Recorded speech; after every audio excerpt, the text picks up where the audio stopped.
সৌন্দর্য না, আত্মমর্যাদা চাই। আমার জিজ্ঞাসা, আজকের সমাজে চারিদিকে শুধু একটাই জিনিস চোখে পড়ে, দেহ।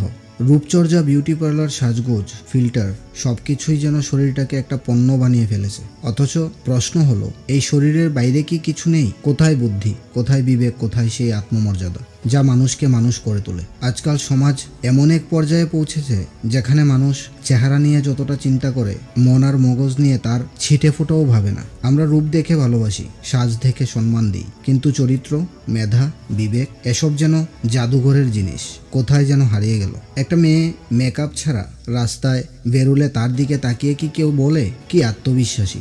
না, সবাই বলে বাহ বাহ, ওই দেখ, তাকে তো 2 বাচ্চার মা বলে মনেই হচ্ছে না। এইটাই কি সমাজ? এইটাই কি সভ্যতা? এখানে একটা কথা স্পষ্ট করে বলা জরুরি, মেকআপ মানে কেবল শুধু মুখে ফাউন্ডেশনের লেয়ার নয়। এই সমাজে সাজগোজ মানে দাঁড়িয়েছে এক ধরনের বাহ্যিক পরিপাটির অতিরিক্ত চাপ, যেখানে মানুষের সত্যিকারের নিজস্বতা হারিয়ে যায় আর পরিবর্তে জন্ম নেয় এক একটা মুখোশ, যার নিচে থাকা মানুষটার চেহারা, মন আর আত্মবিশ্বাস তিনটেই ঢাকা পড়ে যায়। যেখানে অন্তরের সৌন্দর্য অদৃশ্য হয়ে গেছে, সেখানে মানুষ আর মানবিক থাকে না, থাকে শুধু এক একটা বাহ্যিক মুখোশ।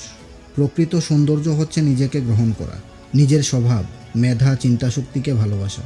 প্রকৃত শক্তি নিজেকে সাজিয়ে তোলা নয়, নিজেকে গড়ে তোলা। তাই বলি, মেকআপ ছাড়া যে সুন্দর থাকা যায় তা শুধু সম্ভব নয়, প্রয়োজনও। কারণ সৌন্দর্য নয়, আত্মমর্যাদা এই সমাজকে বাঁচাবে। খেয়াল রাখবেন।